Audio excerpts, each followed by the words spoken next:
Dans cette dernière partie de notre calcul financier, nous allons apprendre comment faire pour étirer et calculer le coût du crédit avec une remise de 8%, 10% et 12%. Bien, alors, naïvement, je me pointe sur le premier remboursement mensuel et je vais l'étirer aux autres mensualités avec évidemment des remboursements moindres puisque j'ai des pourcentages de remise. Alors, bon, problème. Alors, regardons un peu ce qu'il nous a mis dans la cellule I11. Alors il nous met, quand on va voir là au-dessus, I5. Donc I5, il n'y a rien en I5, c'est là. Hein, divisé par 12, bon forcément ça peut pas marcher.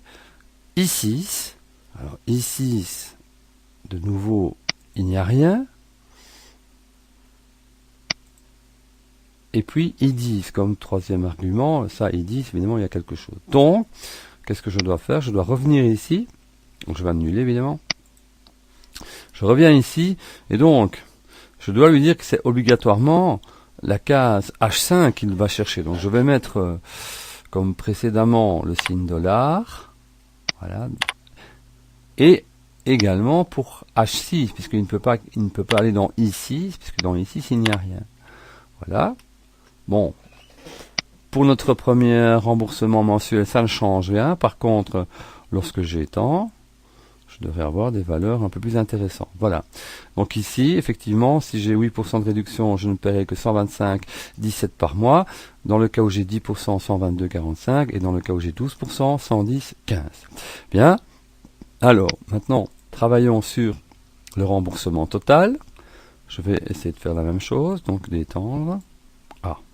Problème. Alors ici, il me met I11 fois I6. Alors I11, c'est bien le montant ici, mais ici, il n'y a rien. Donc, de nouveau, je dois rectifier ici et ne pas mettre H11 fois H6, mais H11 fois $, H $6, Enter.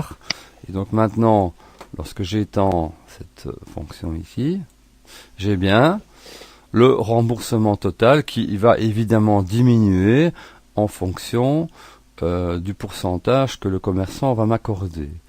Dernière possibilité, le coût du crédit. Voilà. Ici, ça ne posait pas de problème puisque ce sont des valeurs relatives qui concernent H12, H10, I12, I10, etc., etc. Donc, nous avons obtenu le montant maintenant du crédit de ce que nous aurons à payer en plus par rapport à un paiement en cash. Voilà.